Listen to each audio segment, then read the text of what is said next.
All right, courtesy of requests, we are recording this. Okay. Usually we have to provide that disclaimer so that everybody is aware that the recording is taking place. Okay, so Olivia, we are going to talk a little bit deep about the valuation, a little bit shallow, but for you to be aware so that it can inform you, especially when you're looking at that as an avenue. All right. If there's any question on that, feel free to ask. Wow. No, sir. Yes, please. Yes, morning. Yes, morning. I want to know the difference between a debit and a. I want to know the difference between debit and liquidity. Oh, and equity. Okay, now, ideally, that is the session we are supposed to have next week. I'm supposed to have either 1 hour and then allow my colleagues to take the pitch deck sessions. But just to give you an overview, debt is a loan. Okay, it's another word for loan. Yes. Okay. Achibanja. Yes. Here. And then equity is if you have a house, you're basically saying that now I had this house as mine, but now it is ours. Okay. Or we had, this was my business, but now we are now going to be one partners in the business. Okay, the easiest way to explain equity is how best. If I have a cake, the cake belongs to me. But if I want some money in addition to the cake, I can say I'm going to offer you a quarter of this cake for 20,000. So I have given you a piece of this cake, and we both now have cakes. Out of one cake, you have 70% of the cake.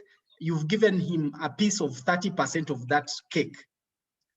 Okay, so if we were to put the cake together, it's 100%, but we all own that cake because this one now has 30% of that cake and you have 70% of that cake. Does that make sense? It's like you're giving part of the business. Yes. Or ownership of the business. Yes, I've understood. Yes, please. Okay. Thank you. Okay, please. Let me just see. There was a chat. I don't know if it's a question. Okay. Okay. All right. Okay. Let me see if I can do that, Anita. Unfortunately, I cannot make co-host. Unfortunately, it seems it's not giving me that provision. So I'll try to manage. Thank you. All right.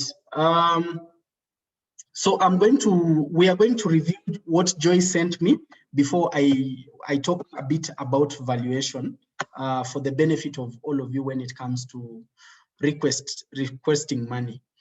And so I'm going to stop sharing, and then I'm going to open Anita's, Joy's business plan. Where is it? Where is it? Yeah, Havana. All right. Joy, I presume this is what I received, so you can correct me. Okay. So guys, Joy sent me yesterday this business, and I'm going to review for the benefit of everybody.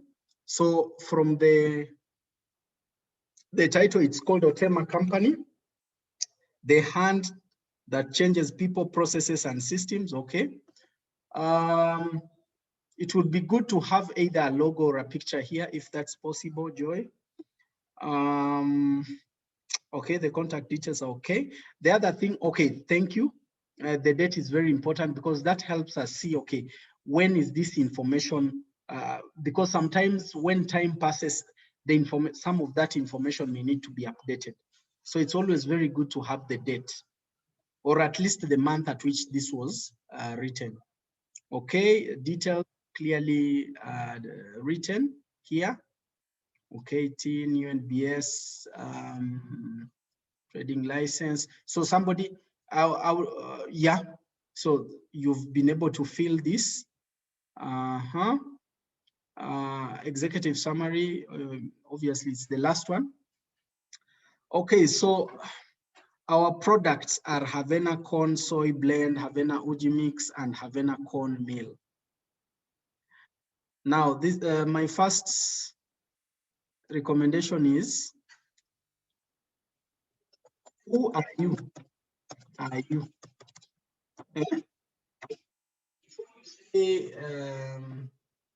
Before you say your products, who are you? You say Otema. So I would expect. Sorry, let me just pick the. I didn't pick the. So I'll since you send this, so I'll say I'll pick this and do this. Okay. The other thing is. Joy, just answer me one question. Is Havana a trading name? Is it? Hello? Yes, please.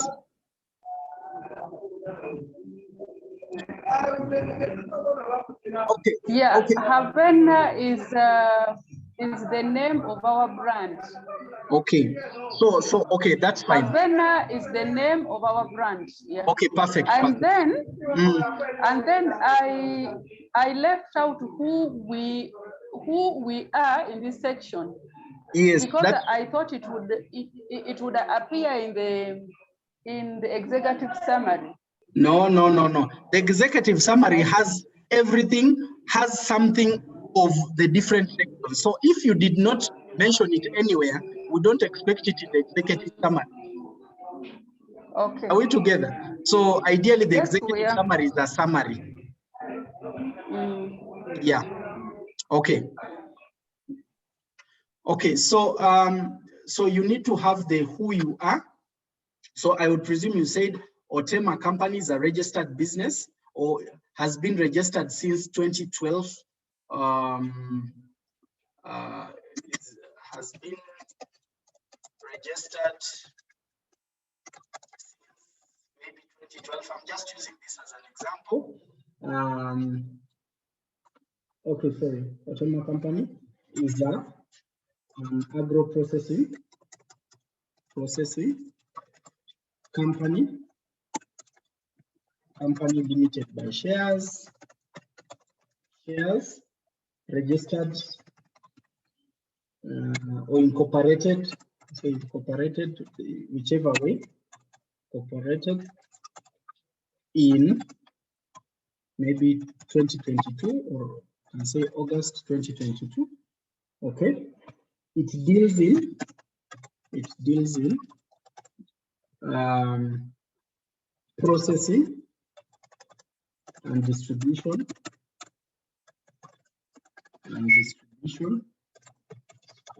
of soy, koi, whatever. Okay. Okay, that is just something I thought was necessary. So having a corn soy blend is a nutrient blend, whatever. Now, I wouldn't want you to explain much about the product because we have a section of the product. Okay, so this may not necessarily be relevant here. Okay, I'm not deleting, I'm just putting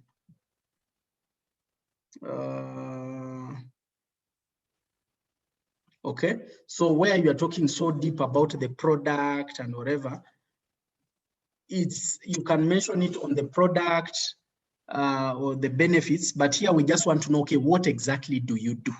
Okay, and these products are available, distributed in wholesale and retail stores. Where, in which region? Probably in Bale or in Eastern region, in 12 districts, whatever. That helps somebody to see how the scope of your business.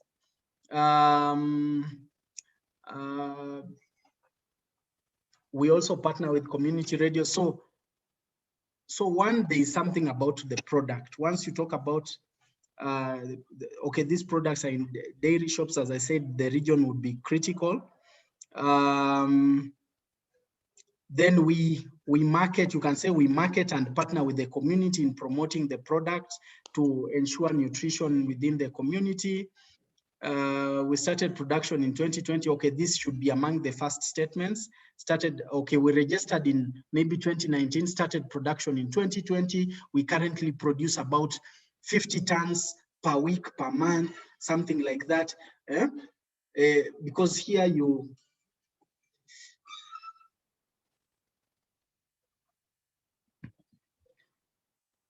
I'm sorry, my net was a bit off.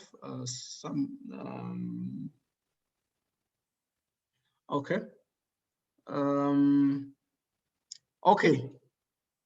So here we started production, maybe we registered in 2019 or started production in 2020. In some cases, some people start production and selling, then they register. It's also fine. You can say we started production in 2020, but registered or incorporated in 2021. It's also good for somebody to actually have the story behind. You can even say, oh, we started, this idea was started with only 50, started with 50,000 buying flour and packing, but now have grown to the level of now establishing our own production facility. You see, sometimes we just want to have an idea where you are from. So what I realized is part of this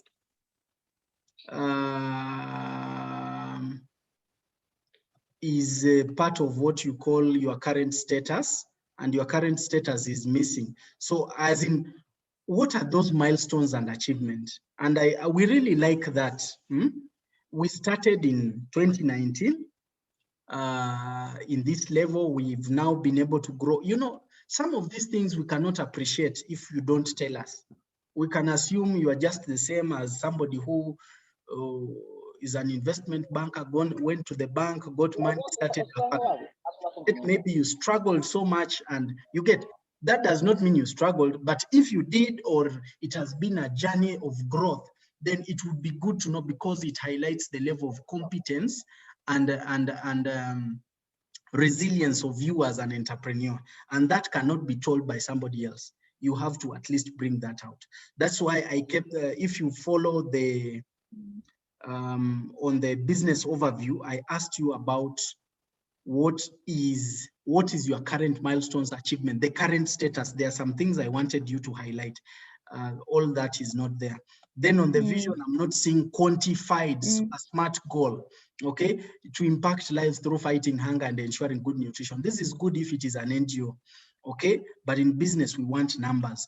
What you want to ensure that your product reaches over 5,000 households, or to produce over these tons, or pack, what, I don't know, but it has to be quantified, and you have to put the year, something that shows that there's somewhere you are trying to go. This vision does not give me a direction where you are trying to go.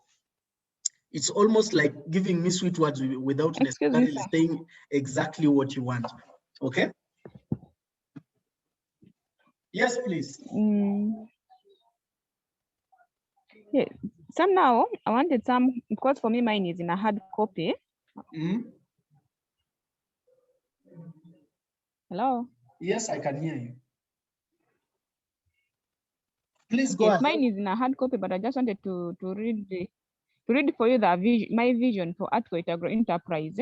Please go ahead. Yes, how I've put it, I don't know that it's correct. So it's like to have a population of 1 million with sustainable food supply, so should an increase the farm income by 2024, because my plan is for 3 years. Okay, so hold on. To increase population of what? Of what? To increase population of people. Are you producing people? Or to increase, is it a product? As in, No. That's what I want to understand. Like to increase here, like where I put increase there, in farmers' income, not it's farmers' income, not population. To increase farmers' income of 1 million farmers. Of 1 million by 2024. Okay, so if you're increasing income of farmers by 1 million, or of 1 million farmers as a vision, Because This, now the first no, go I ahead. began by saying to have a population, okay, to have a population of 1 million people with sustainable food supply, secure and increase the farmers' income by 2024. No, one has to be a core, another is just a minor. So if you are dealing with the income, you say income of 1 million people.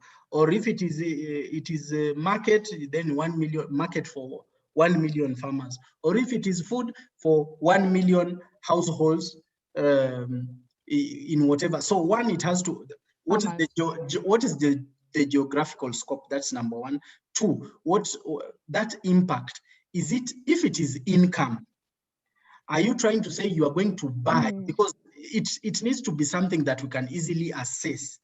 If you said to buy, say, seedlings from 1 million farmers by 2024, probably, or to distribute to 1 million farmers by 2024. Or you get, it's fairly direct, but and also simple. Because at the end of the day, I want you to say something that a 5-year-old child will be able to understand. I don't know if that makes sense. Can you explain what you do to a 5-year-old and say, and the person say, yeah, I think I have an idea. Just assume somebody who is external that does not understand so much about what you do, and wants to understand in the fastest way, in the simplest way.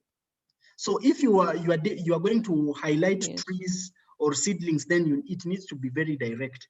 I want to ensure that we plant 1 million trees by 2024. Okay, when you plant 1 million trees, naturally we are talking about climate, whatever, but you're actually putting something that is very clear and quantifiable. Okay, or I expect to sell over 1 million fruits in Mbale region by 2024. That means access to nutrition from that product. Are we together? Because when we go deep to understand your product, we shall understand that your product solves something, but the vision is this product should reach the people you want to impact. So I just want a simplified version of what you're doing. Okay? All right, let me proceed. So Joy, please work on the current status and milestones.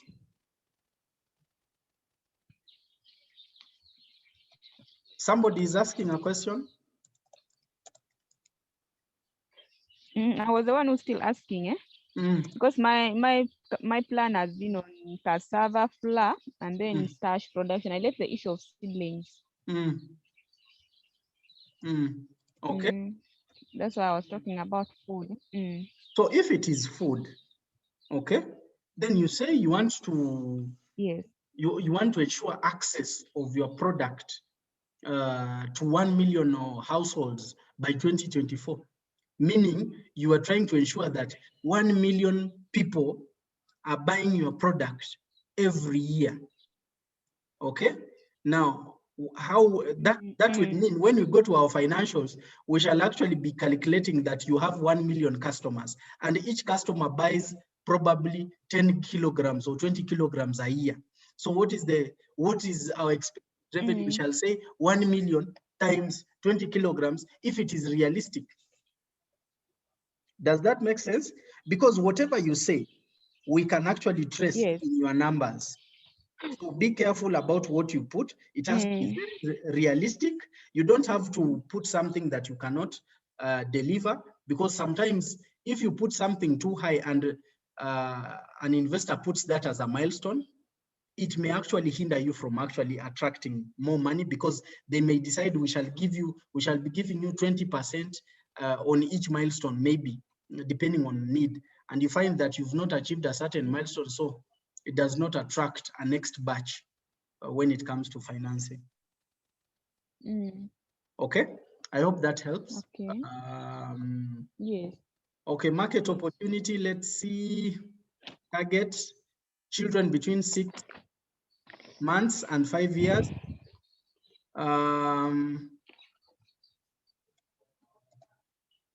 You are saying high levels of protein energy. malnutrition and risk of malnutrition. I don't seem to understand this statement when I see high levels of protein, energy, malnutrition. Maybe I'm not in the nutrition area. I may need to be corrected, but it is not clear for me. No, I think, hello? Yes. Hello, that is the problem. So is high levels of protein, energy, malnutrition and risk of malnutrition in Eastern Uganda is a problem among the children in that age range. That is the problem that we are trying to address. Okay, I'm sorry. My question was the way it started, high levels of protein, energy.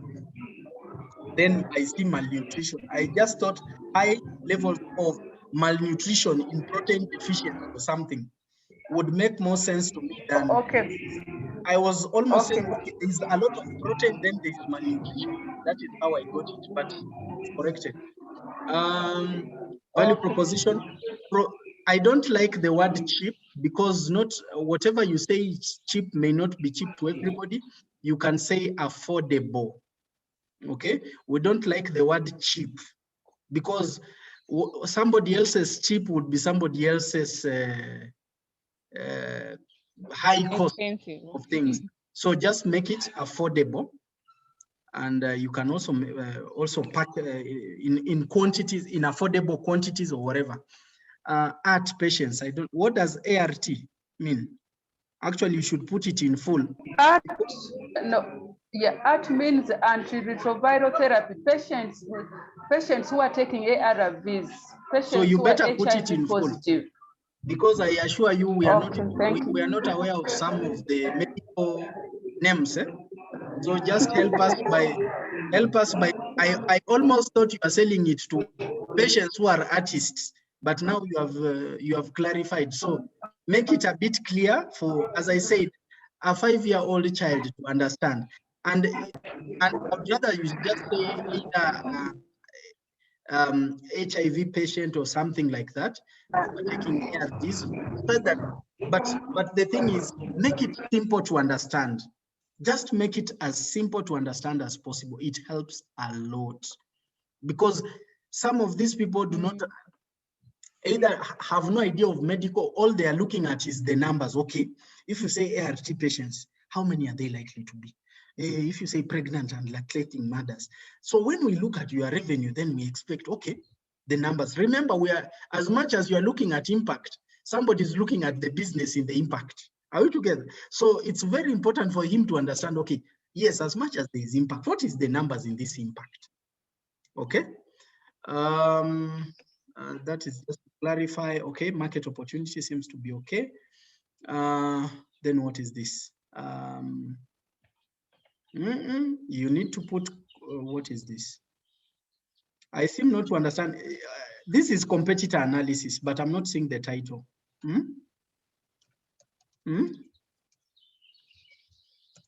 You need to put the title, and then you need to make a conclusion. If you are doing a comparison on competitor analysis, you need to, okay, so you need to say competitor analysis. So you have competitor one, who is Yellow Star, high prices, Maganjo, Kayebe, but is Yellow Star in your geographical scope? So the other thing is, you could have competitors, but you are in a different zone. Probably they are not, or if they are, then that is fine. So we need competitors who are competing with your product in your region. So Maganjo, the same. So when you say, if you are dealing can I just say something? Please. Hello. Yes, please go ahead. I thought about the issue of geographical location, but they are not in the same geographical area with me. But I find their products in the shelves, so that is why I thought they are competitors, competitors, because their products are in the shelves in my geographical area. Okay, if the products are in the shelves, then I'm wondering why you say products not available in rural areas, yet they are in the shelf. Did I understand you right? Now, yellow star. Yes, now yellow star, if I go to like Mbale, Iganga supermarkets, they are there, but they are not in the community hospitals, health center 1s and health center 2s down there. That is what I meant. Okay, okay. Now that makes sense. So you can say product availability to target market, because it's like the market segment.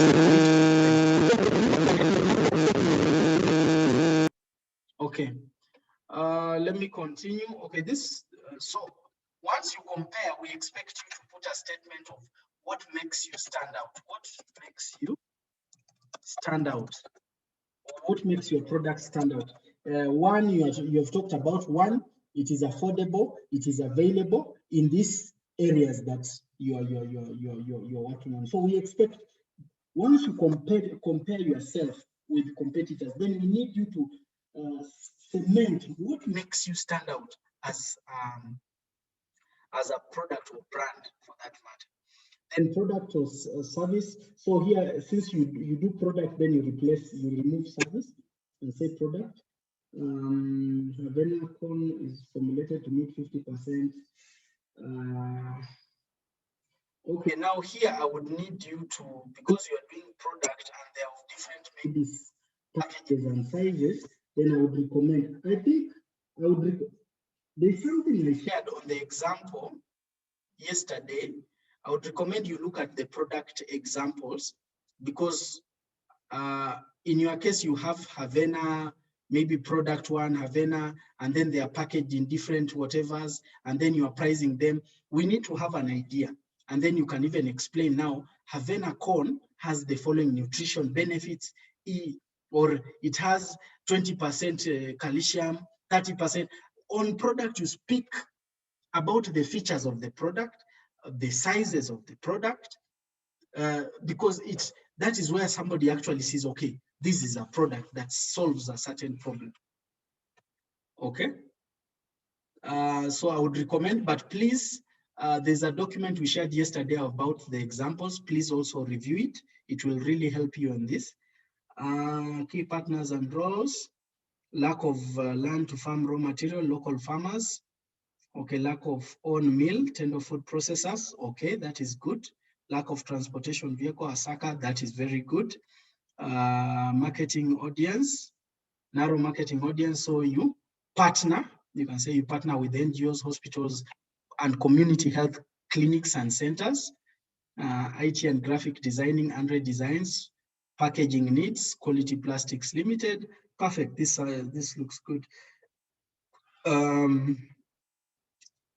Then you may probably need to put,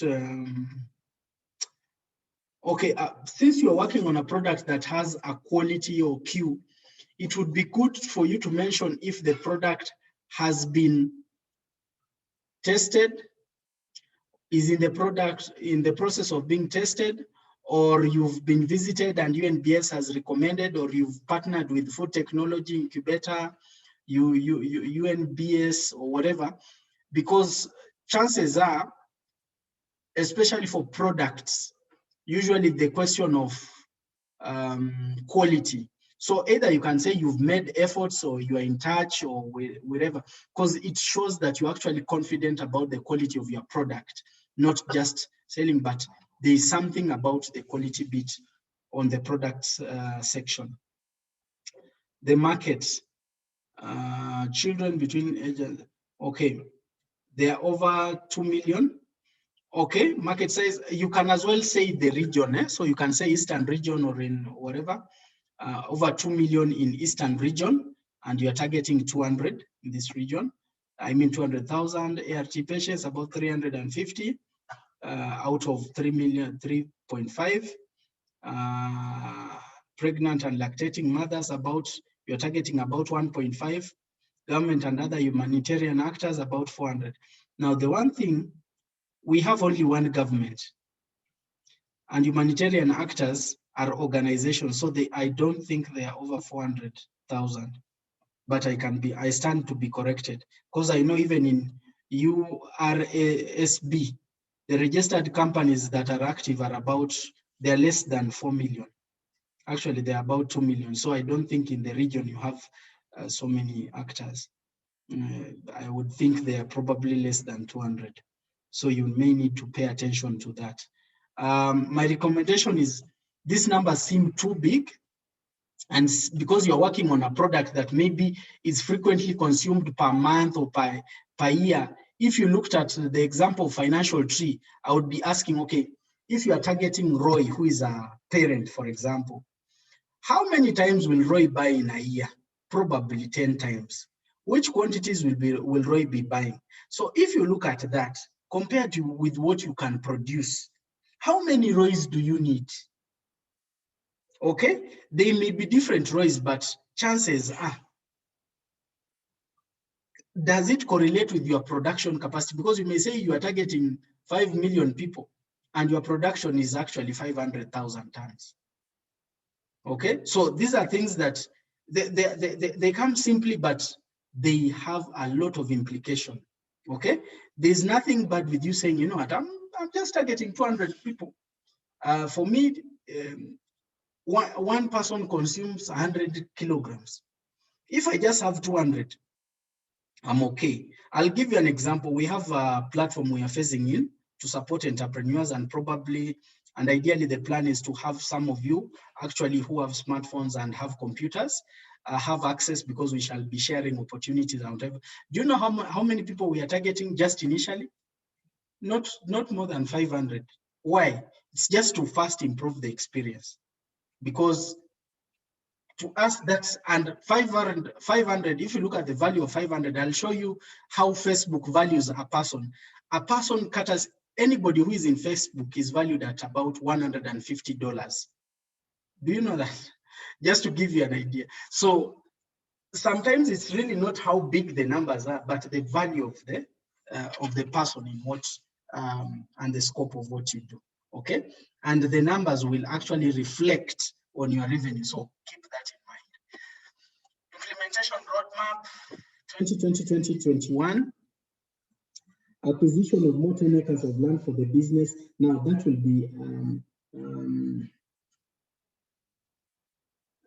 be an interesting strategic move, because you really need to justify that you actually need land instead of leasing land, and why you would prefer to do the farm instead of buying and focusing on your cost. So these are things that sometimes you need to be ready to answer, but for purposes of just reviewing your implementation plan, that's fine. Acquiring, then 2, constructing a milling plant and installation of a mill.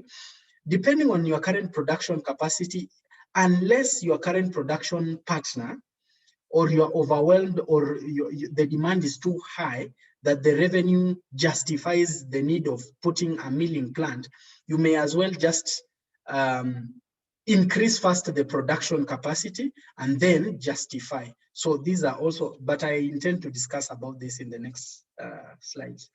Then commissioning of the plant, implementation of necessary quality standards, takeoff. Here, one thing we always want to see, this, what you've written here is like project management. We want quantities now.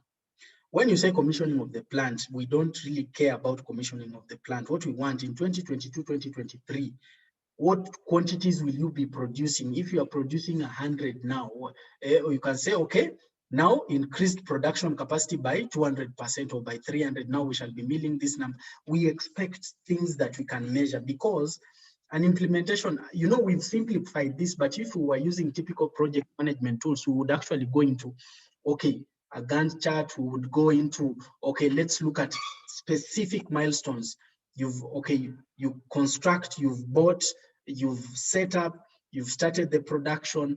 Okay, now you're producing. Now, if you're increasing production, what about the market? Okay, you know, you may increase production and the market is still consuming less. So that is something to pay attention to. All right. So, and try and make more focused milestones that we can measure. And I went into 2020, 2021, you can say, by August 2021, by September, okay? Or you can say 6 months. In 6 months, if you don't know when you'll get money, you can say, in 6 months, we shall acquire land. In 10 months from the start. In 13 months from the start. Now, the same thing, if you do it that way, the same thing can be put even in a Gantt chart for some of these people who would want to put it in a perspective. But you can say acquisition of land 6 months, setup of a milling plant 10 months from the start, commissioning of the plant 15 months from the start, marketing and distribution. By 20th month, we shall be having our product in all wholesale and retail, or most wholesale and retail stores in the Eastern region. Something like that, so that somebody knows by 2020, whatever, one, or by December, if we start now, this is what we shall be able to achieve. Management, Joy, okay. Knowledge, 10 years experience managing, in charge of overall business development and strategic decisions. Marketing, nutritionist, I'm not seeing. Okay, it's okay. If you've not hired an accountant, we also put it by virtue of rank, ideally. So if the accountant will be next to the managing director, you can put the accountant first, then marketing manager. But if the marketing manager is higher, then you can. The only thing is, you know, these positions contribute a lot in terms of the security of the money. So the accountant or the financial controller is a key part of your business. So I wouldn't expect him to be very low in ranking, yet he is controlling a lot of money. And also HR. Okay. Well, but HR may not be so critical compared to the managing director, accounting and production, because we just want the core roles. That does not mean others are not there. It just means that these core roles that are very critical are fully covered. Right. I think that's what you came up with. I hope I've been able to provide some insights for you to review. I would also recommend, we sent a template with examples. Please review some of those examples. They will help you simplify some of these things. Is there any question regarding what I have just shared from Joyce? And then I can proceed. Thank you, Joy. Can I say thank you very much? Thank you very much. I will appreciate a thank you when I see a refined version, a better version. But this is a good start, and obviously there's room for improvement. Thank you. All right, so let's go to now my presentation, and we're going to talk a bit about valuation. If somebody has a question, please ask on any of those as I was sharing. All right. So as you'll notice from my previous example, we all need to factor in the importance of money in terms of debt and equity, and the choice of money plays a very big role in terms of where you're trying to go. Okay, so debt versus equity is a question that you'll always probably have. And you'll find over time, you'll now need to make logical decisions in the interest of the business and not emotional decisions. Usually we start with a lot of emotional decisions. I can give you an example just for you guys to understand. Well, it's now quite a while. During the period when I was in university, we were among the first people to start what we call mobile money, because MTN and Airtel didn't have it. So, and international students, Tanzanians, Rwandese, okay, mostly Tanzanians and Kenyans, used to get money in envelopes as parcels from Akamba, And I think there was Scandinavia buses by then. And Safaricom had just come up with M-Pesa, and we just realized that it could actually transact across the borders, and we started, and parents were sending money to their children through our organization. It was a small idea, but we started with about 300,000. By the second year, 300,000 had grown to 6 million. And we actually participated in an international and Africa-wide social enterprise competition and won. It was an inter-university competition and we won. And by winning, we attracted Dutch investors. They came into the country, they came, reviewed the plans. In the plan, we were to set up 3 branches. Now our branch was in Makerere. We decided to add a branch in Bugema and another one in Kabalagala because it had a bit more of the international students. And they were going to invest, but they were also going to improve the business in terms of beyond just giving money. They wanted us to have gadgets that students could pay in installments. And it was like we were creating a bank in a hostel, if I'm to put it that way. And in the same arrangement, we were going to get the treasurer of Barclays Bank by then to be one of the board members. And we had got a very strong team because the investors were affiliated to a university, I think Erasmus University of Netherlands, and they were going to help streamline. So they came on ground. We were very naive when it comes to investment, and I'm sure some of you are in that area, and that's why I'm here to share with you. Were very naive at that point, and they came. We agreed they are going to buy stake in the business, and by the time they were negotiating, they were asking for 49% stake, and yeah, which we could negotiate low. And then, well, they were to pump in money, and obviously we were now to have. You see, when you are running a business as you and you get a partner who is going to have a piece, it means everything is going to be on the screen. You are sharing everything. If you are going to get money or salary, you will say, you declare how much you are going to pay yourself, which is fine, because at the end of the day, the transparency allows you to have the freedom to do a lot more. But remember, a lot more money has been pumped in the business. In the final stages of the negotiations, my colleague came to me and said, Roy, this is our baby. We cannot sell this thing. We cannot give stake. These people have not gone through what we have gone through. We cannot give them this. This is our business. It was very emotional. But I told him, what we are doing is not so new, because eventually this technology is simple, so it's likely to take in the market. But if we expand, then it can as well be close to a bank, and you can have Forex Bureau services, etc. But he was very emotional, and also because he reached out also to some people who also advised negatively. Unfortunately, we were 50-50% partners. So if you disagree, then obviously nothing happens.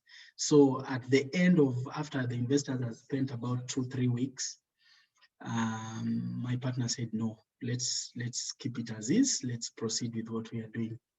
At the end of the day, we had to refuse the investment. And the last word the investors told me, actually in particular, is you should have renegotiated if there's something, or if there's some terms you wanted to review. But, it's a negotiation process. And that was the last word. In 2 years after that engagement, within that, the next 2 years, the mobile money, even MTN had, Airtel had, and so the rates that we were charging went low because there was high competition, tight competition, because it was the same thing. We had not improved, we had not moved. And because of that, eventually, the business closed. Okay. Now, at some point, I sat and was reviewing, what if, where would this be? Okay. Now, these are decisions that we make in business: debt versus equity. What are the trade-offs? What is the cost of capital vis-a-vis risk? Cost sometimes in terms of, you can go alone, you can have a loan, keep the business, but you have to pay interest. I mean, risk in terms of going for a loan, but the business has to perform for you to pay interest.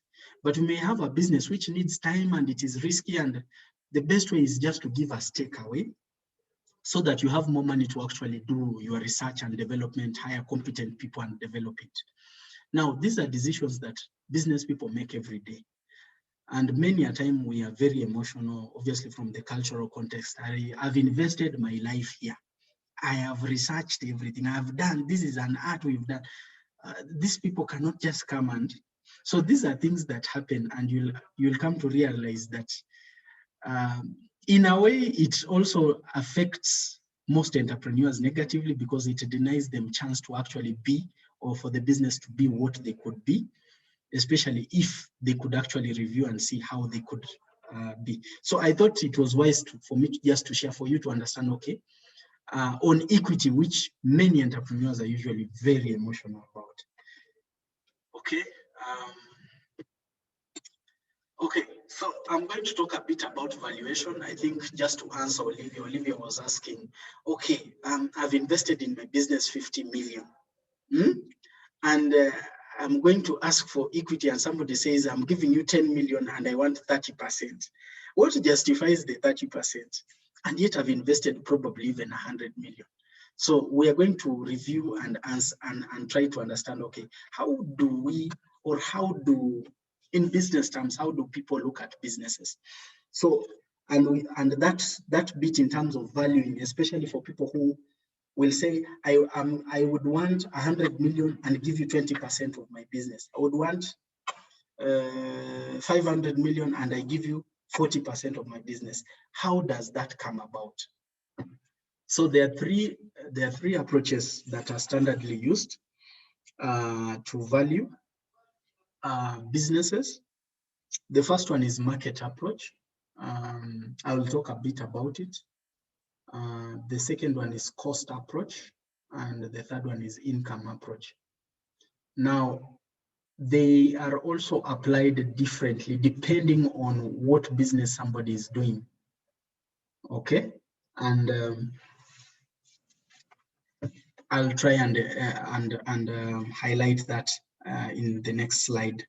But one thing I thought I would also want to emphasize is the decision making in a business. When you do your projections, like in Patrick, I noticed we were looking at how buying, okay, it will cost him 1,100 to buy. What if he decided to lease? What if he decided to do contract farming? I don't know. But you'll realize why we do these projections is to help us also in determining the decision making. Should I do it myself? Should I have a vehicle? Should I have a transport vehicle? Should I have a machine, as Joy wants to buy a machine? Should I buy a distribution vehicle, or should I outsource this service? Now, this is a very critical decision. Sometimes you may not see, but in many cases, we always recommend for you to focus on your core, and what is not your core, you would rather outsource. Why? When you focus, when you put yourself in everything, the quality is compromised over time because you find you are not able to do so much. Now, I'll give you an example. Some of you know these fast food restaurants, KFC, you know, which one else? Cafe Javas. Do you know that they don't cut the chips from there? They actually outsource. They only focus on preparing. Samosas, they outsource. They only get it ready, wrapped and whatever, ready for it to be put on the... Now, these are decisions that businesses make because what is their goal? Is it preparing everything from the word go, or ensuring that they combine the service so that they give the customer an experience? So insourcing and outsourcing decisions are very critical in a business. Okay? That is one. Two, buying versus leasing decisions. Now here, for example, Joy wants to buy land, farmland. The question is it better to buy or is it better to lease? And why? Have you evaluated if you bought or if you leased and why? Okay. So insourcing versus outsourcing. Should I do it myself or can I outsource a partner to do that for me? Should I buy? Excuse me, sir. Yes, please. Yes, what is the meaning of leasing? Okay.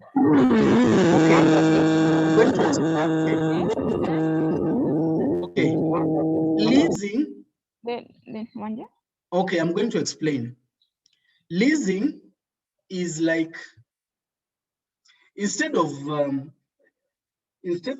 say I am renting a building monthly, every month I pay, I can as well say I need this building for the next 10 years.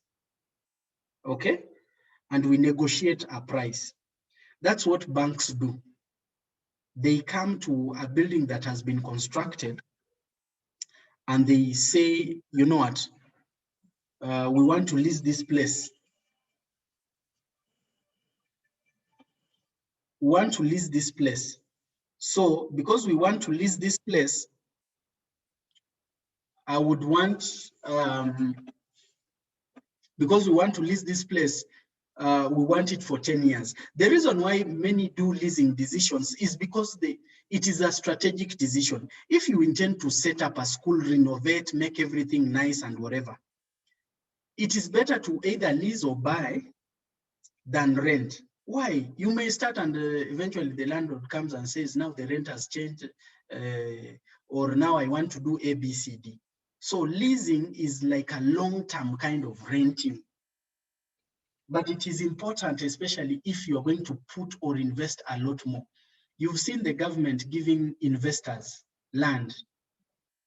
Usually they are giving them leases, 50 years, 100 years, something like that, so that they can invest their money, because during that period, they're actually going to set up facilities or industries or whatever.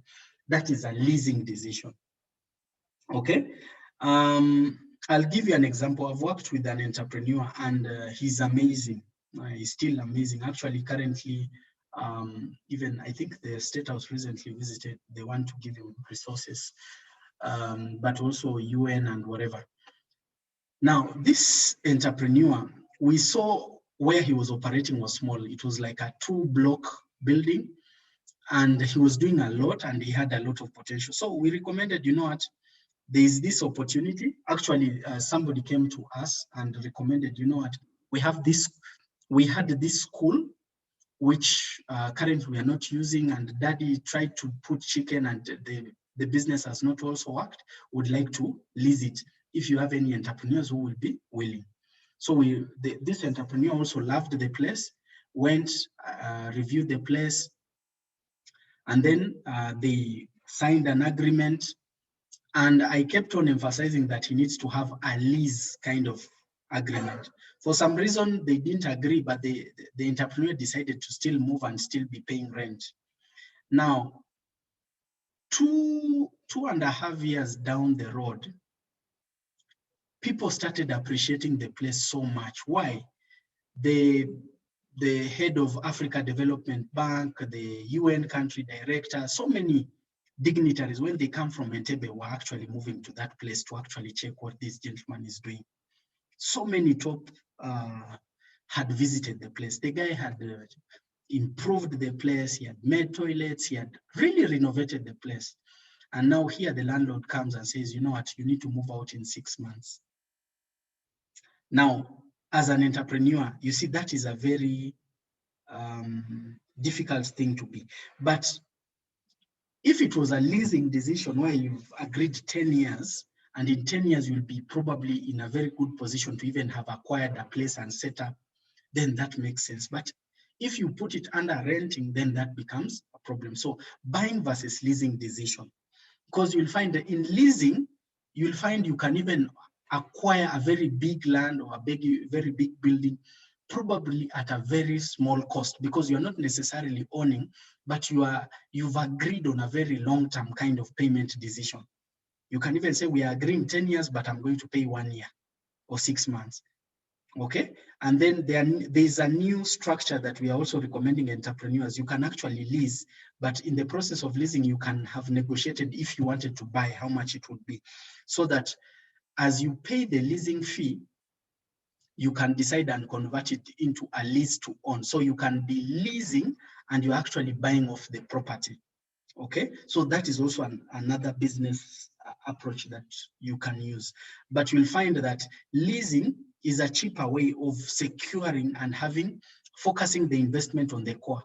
Instead of, say, buying the land, and which may be expensive, you can invest that in the building, infrastructure, and machinery, which are the core for you to start production. And once you start production, probably you could afford now that vicinity. So entrepreneurs, this also happened to an entrepreneur we supported. They got money, started producing a lot, and at some point their landlord again frustrated them. And at that point, before he got funds, I used to tell him, please negotiate this agreement before this money comes. But for some reason, I think he didn't follow that up. Now, at some point he had to close. And okay, as we speak, he has got a new site where he's setting up, but you can see some of this. But what I just wanted to highlight is banks, you've seen supermarkets, they do lease, okay?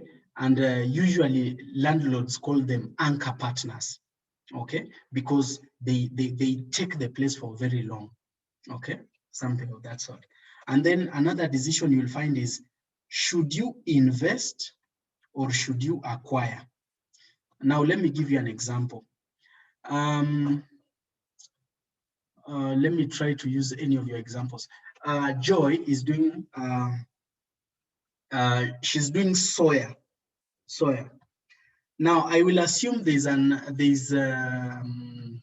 Gertrude is also going to produce, okay, she's doing cassava flour. And Joy realizes that actually there's very good market. Joy is bigger than Gertrude, and Joy wants to enter into the business of cassava flour. Now she can decide to invest. She can decide to invest in starting the business of cassava flour. She can invest and buy a machine and everything. Or she can actually go to Gertrude and say, you know, Gertrude, why don't, what if you are now currently doing 10 tons? What if I could buy a bigger stake in your business? You continue doing what you do, but I'm a big shareholder and I'm willing to give you 100 million. I don't know what Gertrude's response would be, but that is an acquisition. So in the modern day, and I will show you some examples, many companies prefer acquiring instead of necessarily starting, because for you to start sometimes something, you may need to overcome quite a number of dynamics. But somebody who has already started probably has market already, has maybe outlets, maybe has this or that. So it is easier for them to be acquired than, it's easier for them to acquire or buy off, or at least partner in that dimension, than necessarily start or invest. So Olivia could have a school, for example, okay? And she decides, you know what, I want to have one in Jinja, I want to have one in Kampala, I want to have one in Arua. She can decide to start from scratch, get buildings, get what, or she can actually look, okay, based on the way that school works, I can actually partner and do the accelerated Christian learning curriculum under their umbrella. So she can actually either offer to acquire partly or fully and actually have schools in all those campuses. Okay, so these are decisions that you can actually make, and they are decisions that many business people make, or sometimes they are not informed or do not consider. Then credit analysis.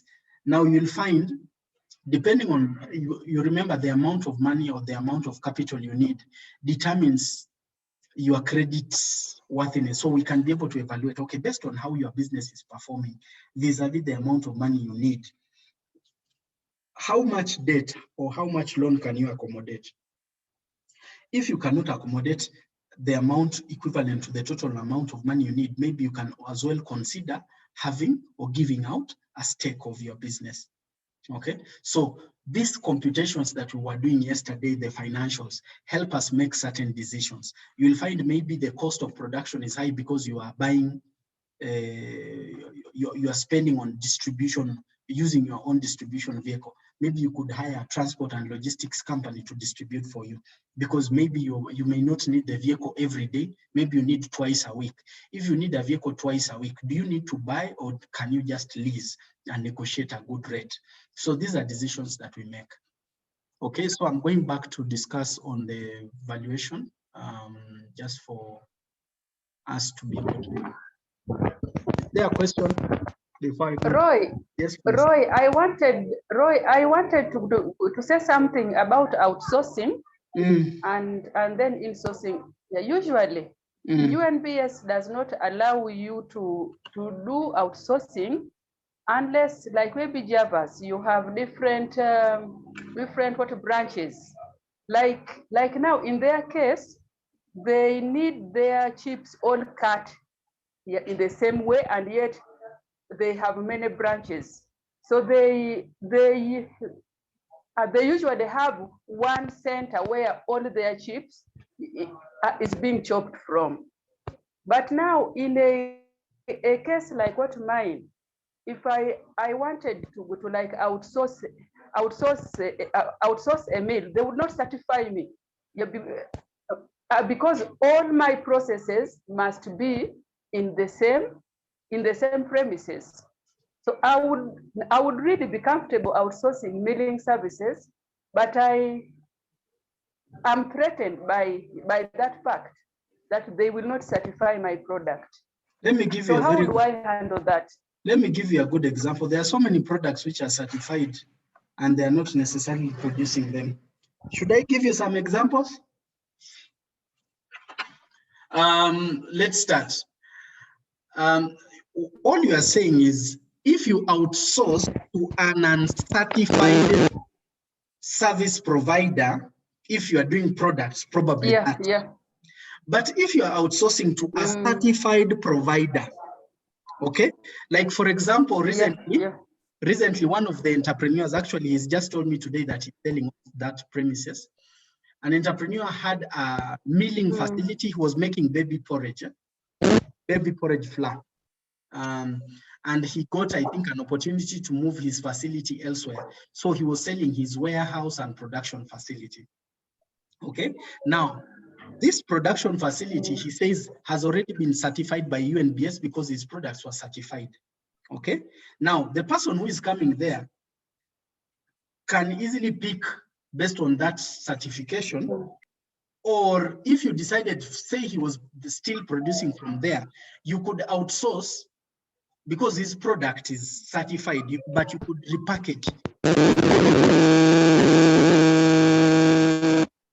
Are we on the same page? Yes. Yes, so that is, it is possible that way, but not certify in somebody who is not maybe qualified. Roy. Yes, sir.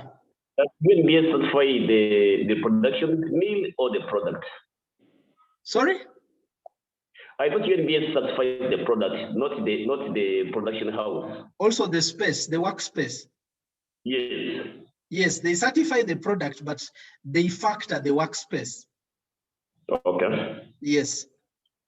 Actually, when they come to certify your product, don't they come to your site? Normally, there are so many environmental issues they consider. Yes, so they come to your site, they review, okay, how is your facility, how is the setup, etc. That also informs their certification process.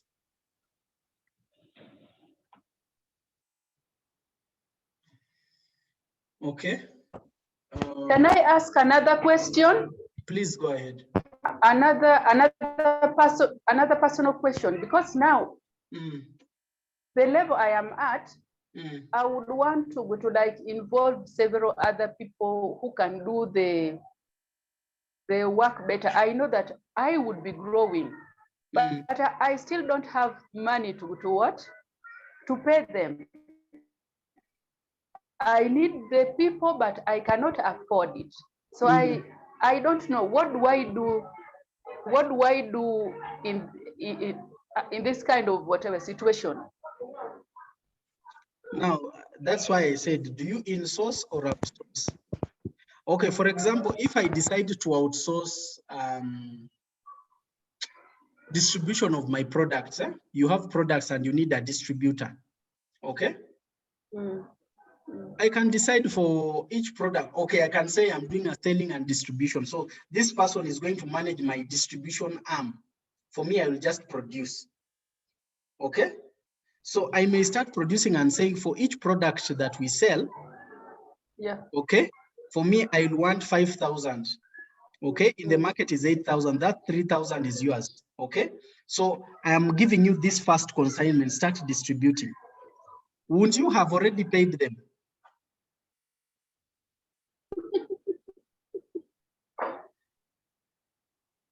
Okay, so it's how you arrange. No, now that is more of how you, the terms and conditions. What are the terms and conditions? What I understand is in terms and conditions is the value is delivered first. Or if it is expertise, the value is delivered first, isn't it? Now, the only thing is you need to prioritize values that have return on investment or returns that you can actually compensate. I don't know if that makes sense.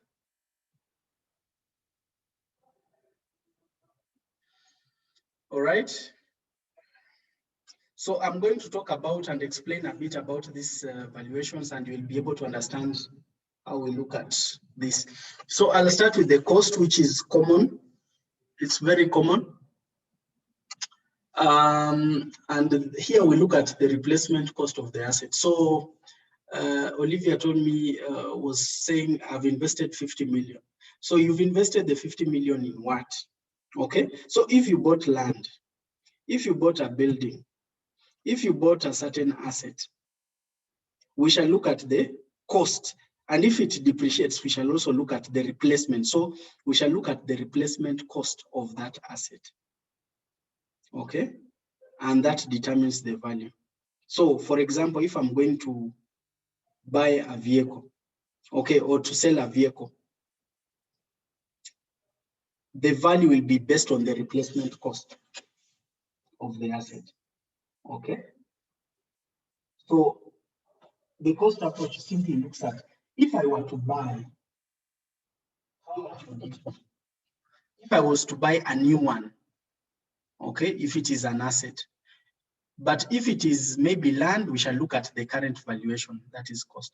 But if it is maybe a vehicle, we shall look, okay, if I was to buy a new one, how much would it be? Okay, now this one, the way it is, how much is it? So we look at, we factor in the depreciation and it determines the cost. Okay, so for example, if the business has a lot of assets, we shall look at the asset and the valuation based on the replacing. If you were to replace, if you were to buy a similar asset, how much would it? And that replacement cost, or if you were to buy another, that cost helps validate the cost of what you are trying to either buy or sell. So this one applies so much on physical things, things that you can see. Okay, and most of us are doing businesses of things that you can see. Okay, but these other techniques, there is also an element of things that you cannot see. So if your business has a lot of assets, things, people like mining, you've seen Total investing, I don't know what billion, okay? They're looking at oil, what is the value of oil now for mining, the investment it will take for me to mine the oil. So they value, and that contributes to the amount of investment either Total, CNOOC, and the others put in. So that one was based on cost. Okay. Now, Does anybody have a question on cost? Because it's basically based on physical. It's like... Yes, I have a question. So they value the machines that you have, and they say they are this amount, and therefore I will give you money because of the value of the machines that you have. Yes. Okay, let's assume. So yes. This one we are going to assume you wanted to start a school. You've not started, but you've invested and you have assets. Okay. So there we shall just look at by virtue of the asset as is, or you started a school but it died, and well, probably there are no plans of anything like a school, but the assets are there. We shall only be looking at how you can redeem the value invested in the assets. Are we on the same page? Yes.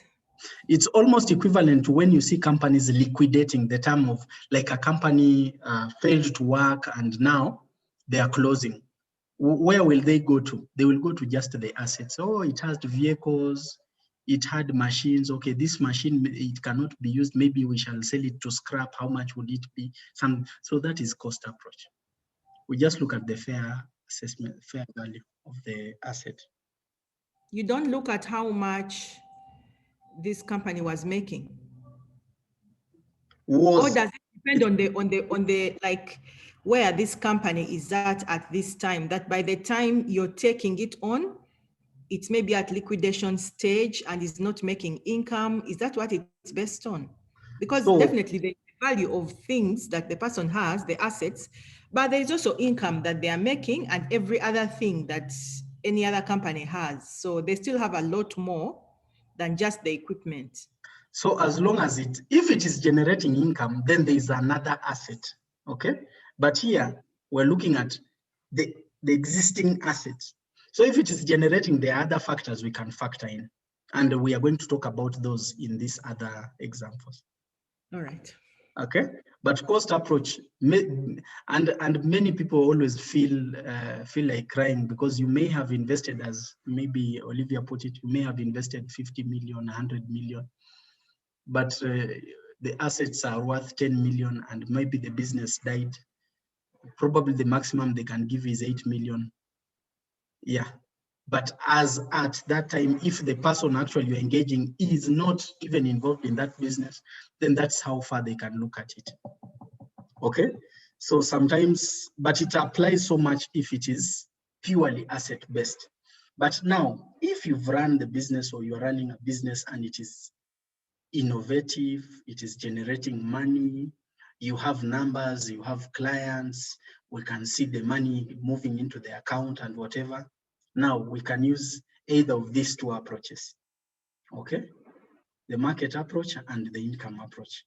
Now, how does the market approach work? So for the market approach, we look at, okay, Olivia does school, for example.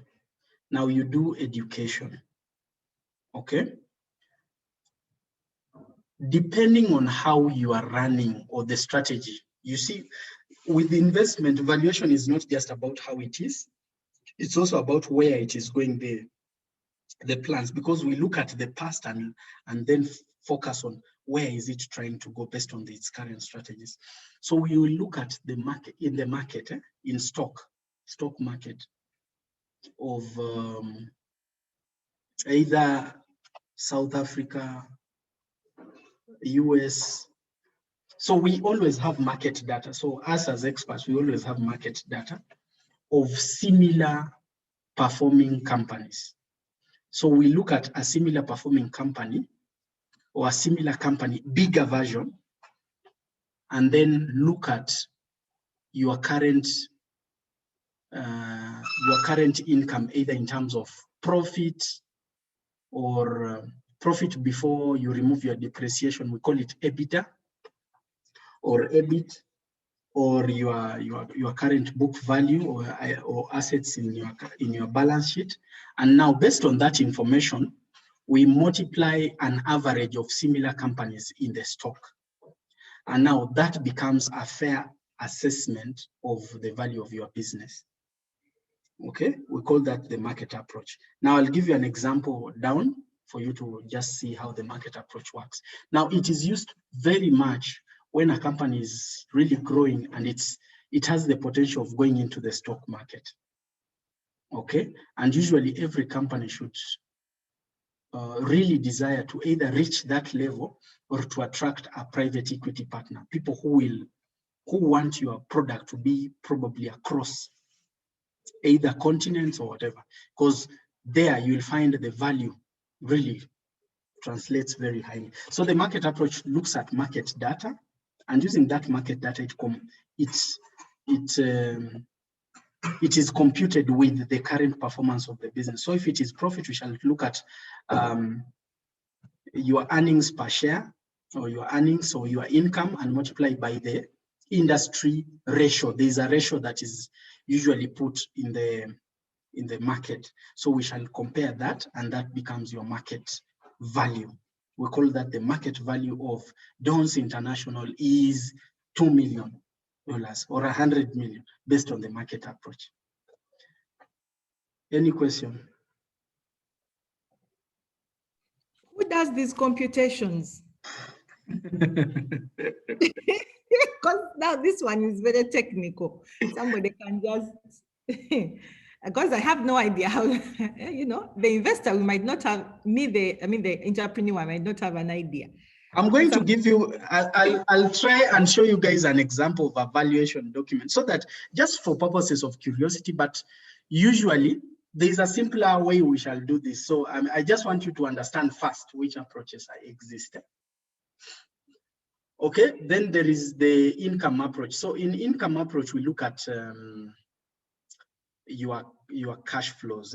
We look at how your business is making money. Okay, and we look at especially your free cash flows. So free cash flows are, we've removed, say, your production cost and the costs that you generally incur, and then we add the depreciation. Usually under normal circumstances, we usually remove to get profit, but there we shall add depreciation.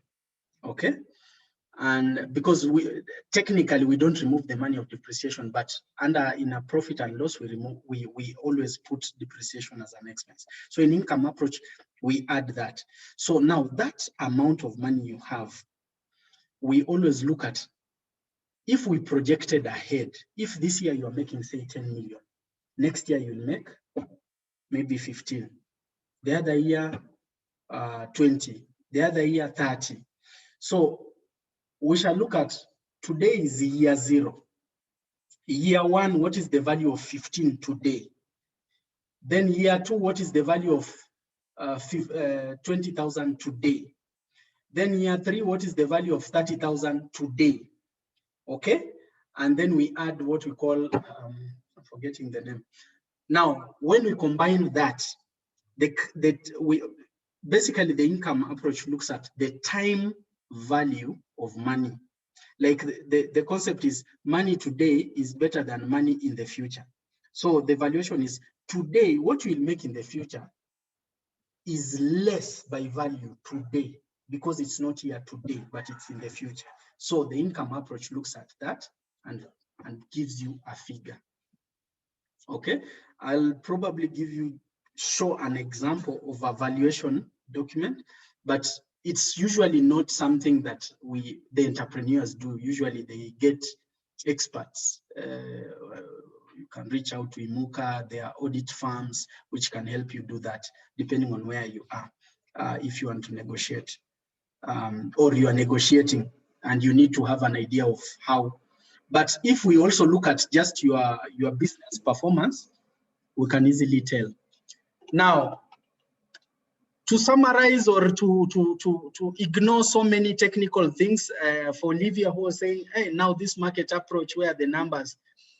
In standard, EBITDA means earnings before interest, taxes, depreciation, and amortization. So this profit, in our Excel sheet, it is that profit, but that profit you will have to add depreciation. Okay. Now that profit, you just multiply by 5 to see the value of your business. Olivia, have I simplified? I need to first cram the thing of the abbreviation. But Roy, really, you should have put this thing in full. How are we supposed to remember the things you are saying for the first time? I actually didn't want even to bring it up. I just wanted you to know that that profit that we generated, okay, if you had put depreciation, you will add it back and multiply it times 5. That will be the current value of the business. Okay, so there is what I'm simply saying. Okay, you're saying there is a formula. Okay. Do I have to hire someone to calculate this for me? I'm saying on average, and it depends on normal businesses. We look at that ratio to be 5. So this gives you an approximate. But for people who are using platforms, fintechs, the numbers are a bit different. There you need a technical person. And okay. I will share with you, I'll just show an example, just out of curiosity for you guys to see how this comes out. No, I'm just making sure that as part of as I'm going through this journey of looking for investors, I'm not stuck at the place whereby I just, if my head doesn't know how to figure out numbers, then I'm stranded. You will not be stranded. You will just look at your profit, and you add depreciation back because you don't use the depreciation. You can also add the interest back before you pay, and now that profit, because EBITDA is equivalent to gross profit, something close to that, if I'm not wrong. Actually, yeah, it's like gross before you put. It's not. It's actually after gross profit. We remove some operational costs, marketing, salaries, and wages. So that profit is the one we call EBITDA, earnings before interest, taxes, depreciation, and amortization. Now that is what we multiply by 5. So on average, you'll find an investor looks at your profit, the way your income projections, and just from that, he will just multiply and say, okay, if I'm negotiating with Olivia, this is the range it's likely to be. So I just wanted you to know out of curiosity, the range. Make sense? Roy, I haven't got that properly. Kindly confirm where you got lost. Amortization bit of it. The amortization bit of it, the one you're just giving us. Amortization is equivalent to depreciation. Amortization is another word of depreciation. The only difference is amortization is for things that you cannot see. Depreciation is for things that you can see, but it's one and the same. Eh? Okay. Yes. It's when. Okay. So I just wanted you guys to have an idea how investors evaluate. Okay. So this is like a standard, a fair using market approach and ignoring so many technical things. In summary, an entrepreneur can say, if you look at my EBITDA or my this profit earnings before interest, taxes, depreciation, amortization, I multiply by 5. That is my current, at least on the lower side, that is my evaluation. So you can say, as you can see, my value is about 50 million. So if you are giving me 30, then we can only agree that you get 30%, or maybe you get this low percentage. Okay. Okay. Let me see. Let me start with this, so that you can understand. But isn't this going to confuse you?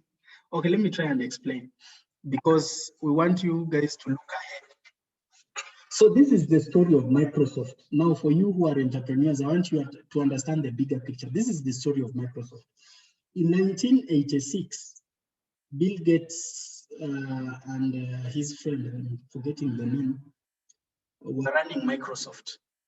Okay, and during that time, a lot of IT companies were emerging and they were in the stock market.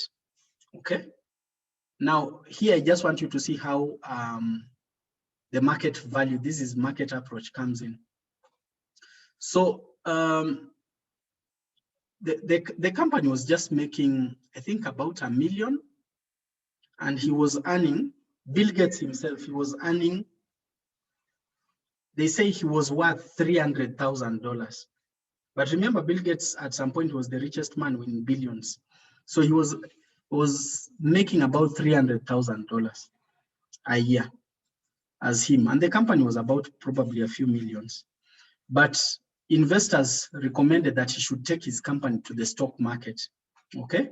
Or to make his company available for others to buy shares, if I'm to make it simple, or to give equity out to the public. That is what we call initial public offering, IPO. It's like you're giving equity to the public. So at that time, similar companies, their ratio in the market was about 15, okay? And based on the number of shares Microsoft had, which was about $1.10 shillings, the price of his share would come to $16.50. Now, before he went to the market, he advertised a bit that I'm going to actually put this money on the company on the market for people to come and also buy and be owners in this business. Now, when you put that, you make people be attracted to the company. So the value they came up with was 16, but when he advertised out that he wanted to put it out, they took it, the value went up. So they took the company at a value of 21 instead of 16. And on the first day, the shares sold at 27. What they say currently, if you bought the share at 27, the value of that share now is about $30,000. And that is if you bought just one. Now, Bill Gates, who probably has 1 million of the shares, Bill Gates, who has like 1 million of the shares, is now equivalent to billions. What am I trying to say in summary? When your company grows and you put it out in public, then you create more value out of it because you are attracting resources, but you are also making it attractive to opportunities. So immediately it went to the stock market. Bill Gates, who was worth $300,000, became a billionaire instantly. And you'll follow all these companies, Facebook and WhatsApp. The moment the companies went on stock, they all became billionaires in dollars, not in Uganda shillings. I hope this gives you an idea of what a business can be. I am trying to avoid a bit of complicated explanations, but sometimes it's a bit difficult for me to avoid it. But I hope at least it gives you an idea of what it means to actually scale your business. But you can also see the example of them sharing the business with other partners, and that creates value. Another example is for WhatsApp. Okay, WhatsApp, by the time Facebook bought it at 22 billion, WhatsApp was having sales of only 10 million. And it was making 138 million, but it had spent his equity. They had invested a lot, the way Olivia says, I've invested a lot. They had invested over 430 million. Okay. But when it came to valuing Facebook, each user in Facebook is equivalent to 150,000. So when they saw WhatsApp has over 500,000 users, to them it was a great opportunity for them to tap into that market. And so they looked at the users and divided with the price, and that helped them come with the price of 55,000 per user.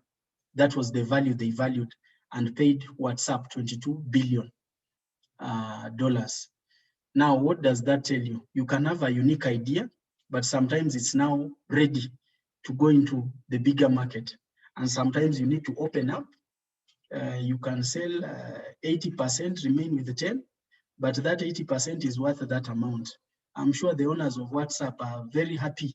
They're actually investors in other countries because they created something and it is now being used, but it is also being managed by another company.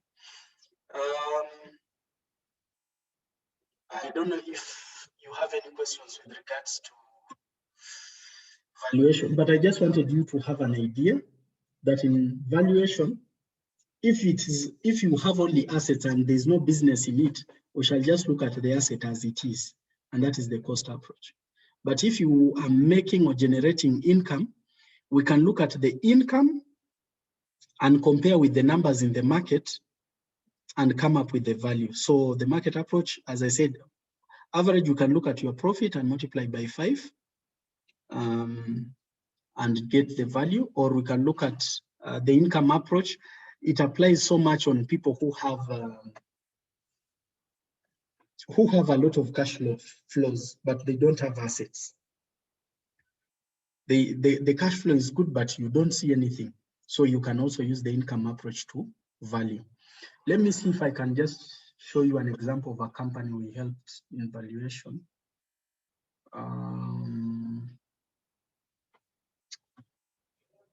But this is out of curiosity. You don't need to really pick something complicated here. It's just simple for you to have an idea of the value of valuation for purposes of any future engagements with either potential investors or opportunities that may come by.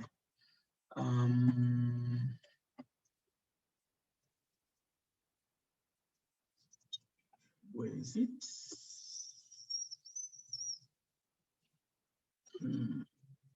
Don't seem to see it.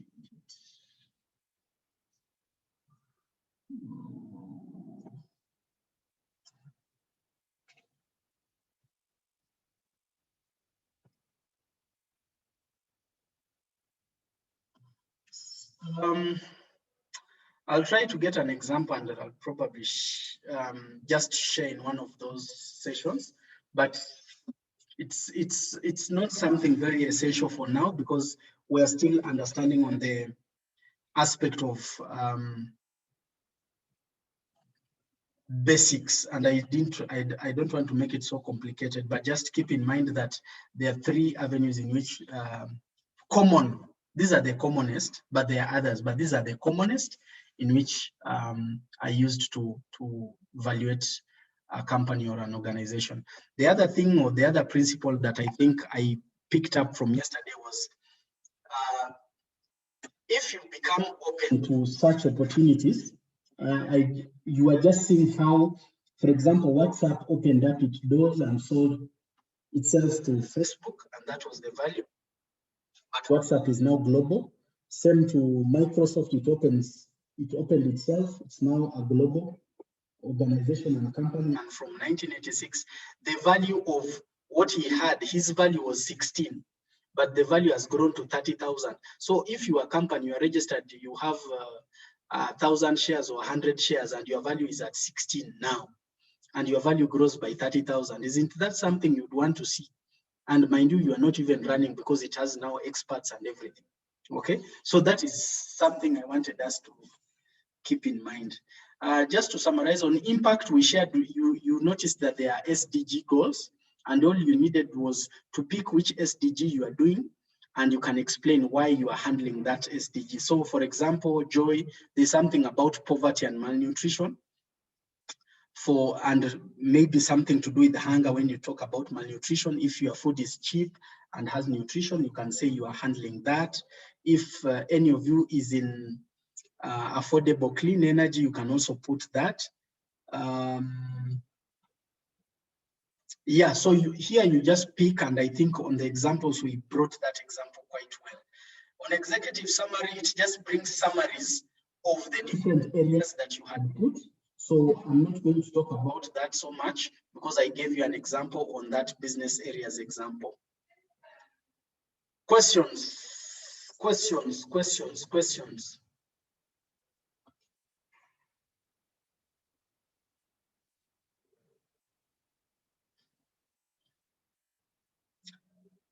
Questions? Yes, sir. I want to finalize my business plan. Then I think I will send it to you so that at least you finally panel meet on it. I will review and advise. Oh, yes, I'll be very grateful. Questions? Thank you. Thank you. Questions?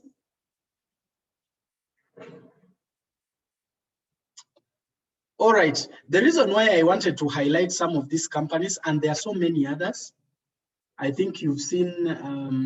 Roy, I was going to ask for you to highlight Mukwano, or a service industry here in Uganda. In Uganda, like Victoria's, you know, like for instance, I know they got also some money for scaling. So those are the, if we had local examples. So for Victoria's, okay, the last time we talked with Barbara, okay, I'll use Bridge. You know Bridge International?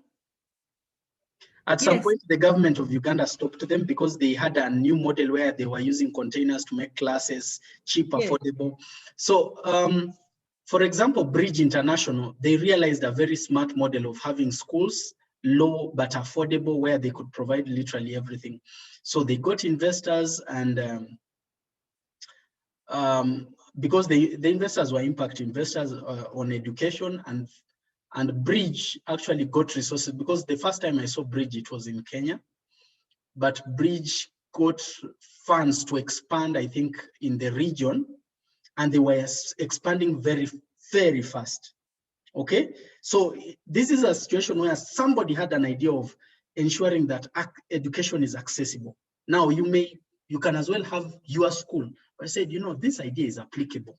Okay, if you are an investor, come, we expand. I have the technical expertise, investment. Now, when they bring the money, obviously your stake of business reduces, but the value of your business increases. So does your value. So that is a good example of Bridge International. Though when they came to Uganda, I think the government at some point simply disrupted and wanted to close them. I don't know currently if they are, but that was one. So Bridge International. We have the recent for service industry. You know Ensibuko? Who has heard of Ensibuko? Ensibuko, they have a platform that allows people like circles to save money and whatever. We're actually working briefly with them. So Ensibuko recently attracted $1 million, but previously they have attracted $500,000. So in each, they were giving away some stake, okay? But as they give away stake, they have experts who they're working with. Some are out in US, some are in other countries, but they are paying these experts to actually do solutions for them. You see, the beauty is once the expansion starts and the opportunity comes in, the organization is run by one, competence, skill, and it's purely about performance. Now, if performance is at its maximum, the value of the company is at also its maximum. Let me see which other example we can use. Uganda Clays.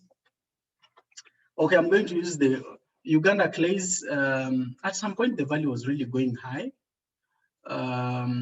Since it went to the public offer, somebody just discovered how to make products out of building construction materials out of clay, and built a company, and it became a public company. And Uganda Clays, I think, has 4 or 5 branches across. And I think even some people across the countries actually buy Uganda Clay products at some point before the other people copied their model. Umeme, the same. I didn't buy stocks of Umeme, but Umeme sold stake about 3 or 4 years ago. And if you bought maybe a share, you would find that you could sell it out in the market at close to 3 or 4 times. At least I bought for Stanbic. Stanbic came, offered its shares in the market, and Stanbic, I remember we bought it at 70 shillings per share. I think I bought about 2,000 or something. I sold them at 240 shillings. But you can imagine if the owner, who even gets now, who has the share originally because he invested earlier, and initially when it goes to the market, his shares, which are probably $1 million, are valued at 70. And the moment it goes to the market, the value is now at 240. What is the value of his shares now? That is how you'll find Bill Gates becomes a billionaire. Why? the value he has created has gone out and the value is now big. But also he can buy other companies if he so wishes, that he's very passionate about. Any question? Any other question? Okay. The value of the share. Mm-hmm. Yeah. How do you get to that? But the value of the share, you remember when I said the value of the company is this? Okay. So the value, a company is owned by people. Okay? A company is owned by people, and you always say Olivia has 90%, Roy has 10%. Does it make sense? So if we say the company is worth 10 million, the value of Olivia in 90% means she's worth 9 million in the company, and I'm worth 10 million in the company. I mean, 1 million in the company, if it is 10 million. But when I say I'm putting it in the market, I will divide, I'm putting maybe 30 shares in the market, 30 shares. We can split and say now it is, instead of it being 100, we are going to put 1 million. We are going to split the shares which were 100 to 1 million so that it's 100%. But since I'm giving 30, the same ratio reduces. I don't know if that makes sense. Kind of, yes. Mm. Then you sell them at what price? If each share was like, okay. So Olivia, by the time it goes to the IPO or public market, you've undergone a lot of iterations. Because generally for a company to go to the market, usually it has been there at least 10 years in the industry. But initially you attract small investors as you build on the value of the business. Okay. Okay. So I'm just giving you a journey from when you start, you'll get maybe a family contributing. Then you go maybe a bank contributing or microfinance or an angel investor, then a venture capitalist, then a private equity, then you go to IPO. So I'm giving you like at the peak, what does it look like?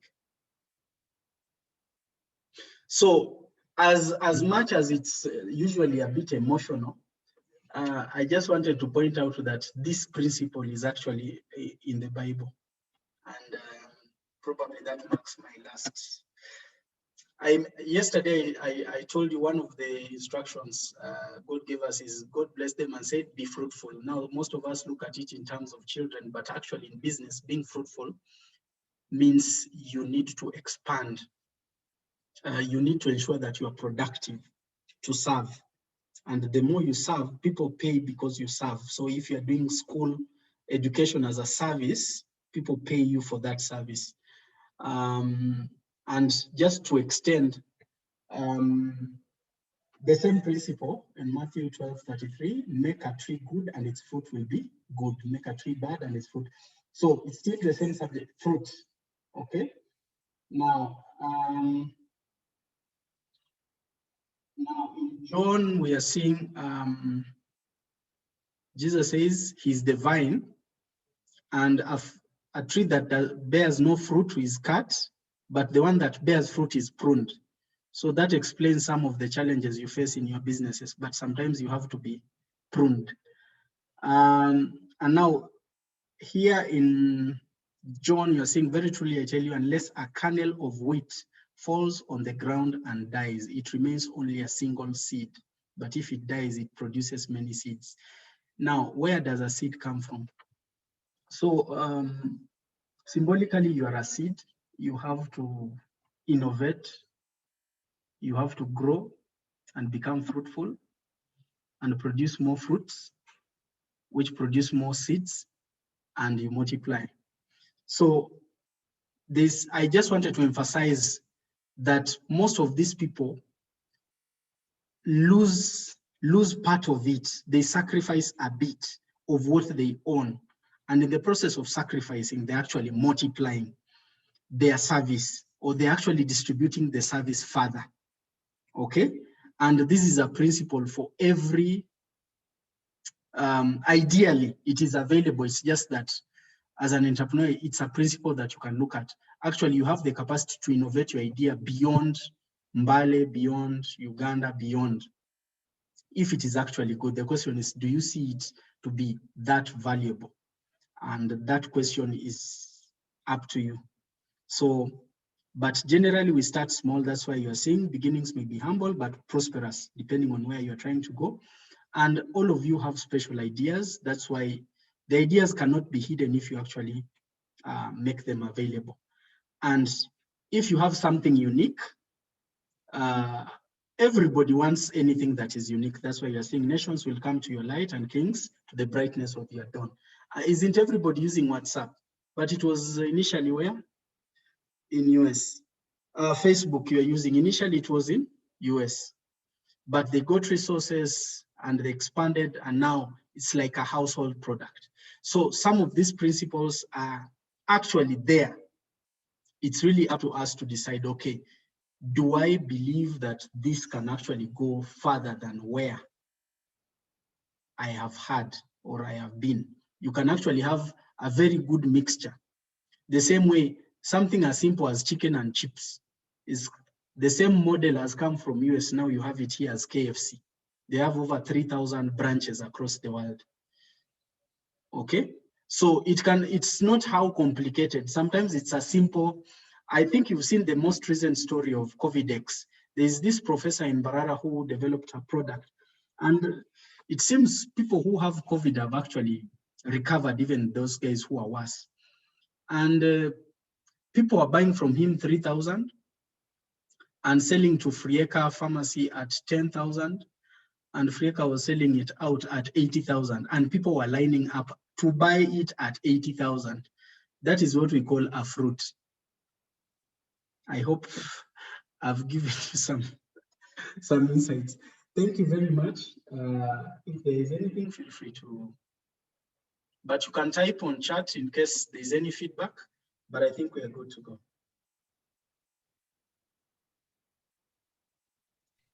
Thank you so much, Roy. I would request that you send the recording like today so that we can digest it, revise it, and think through it. It was a very important session. Math, so yeah. Noted. I'll share. For some reason, okay, it's going to download on my computer. I'll see if I can upload it and then share it. Share with you guys the link. Anything else? Let me just see. Any feedback of today's session?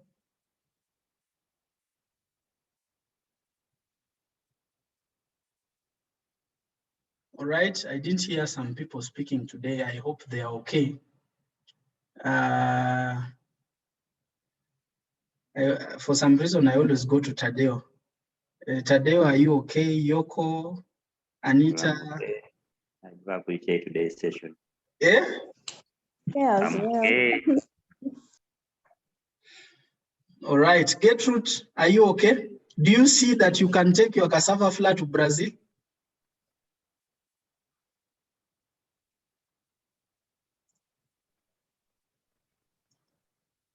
Okay. Patrick, do you think you can have your sunflower oil in South Africa? Yes, with the dream, and now with this all knowledge, I think I'll be open to, soon I should be open to the public domain to buy shares so that this can reach there. Okay, so the public domain comes a bit later. Initially, you start with private investors, financial institutions, because your capacity has to reach a level where the public can certify it to go to the market. But if your aim is to reach there, it attracts a lot. Actually, I've noticed in Uganda, the stock market is not so active, simply because no companies have seen the opportunity there. So probably, I hope we can have some serious companies that are expanding international, courtesy of your ideas and innovations. But that is up to you, for you guys to actually see what you can do. All I wanted you is to see, to open your eyes more and see actually what it can be. It's not really for you to struggle. if you have something that is unique and you have a good business model, open up. And as you open up, you can eventually find you're actually buying smaller companies which of similar Patrick, and it becomes a bigger version. One final thing, maybe I can just give you, there's an entrepreneur we are currently supporting partly, and he started from I think a hut or something. It was a very small structure. Currently he's one of the biggest snack distributors in Uganda. He's also distributing in Kenya and Tanzania.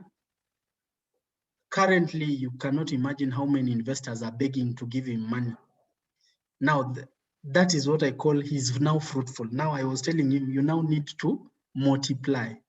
So he now needs to think how he can take his products beyond and expand, so that no matter how simple that product is, it can be consumed. The more people consume your product, you'll notice the law is the more people consuming your product, the more the value and the more you'll get in terms of resources. So if you want to increase the value of whatever you're doing, increase the value of the people consuming your product and the value they attach to your product. That is what it means to be fruitful, because people will want the fruit that you have.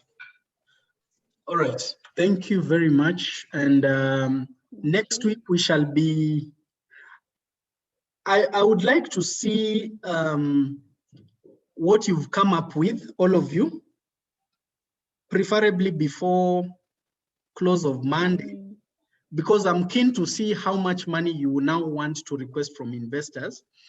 So that, because next week we are going to work on our pitch decks, and then you will also now start preparing to present to the investors. So it's very important for you to finish your plan so that at least it's a chapter closed. But also when you try, we are able to see any gaps that you have. The next week's dates are the same, Tuesday to Thursday. Friday ideally is supposed to be more of a review. So next week on Friday, it will be more of group pitching where you pitch to each other. But the dates are the same, Tuesday to Thursday.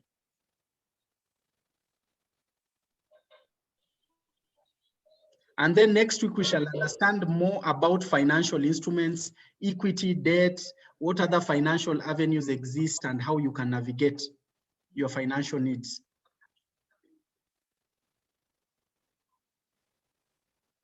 Gertrude, you had a question?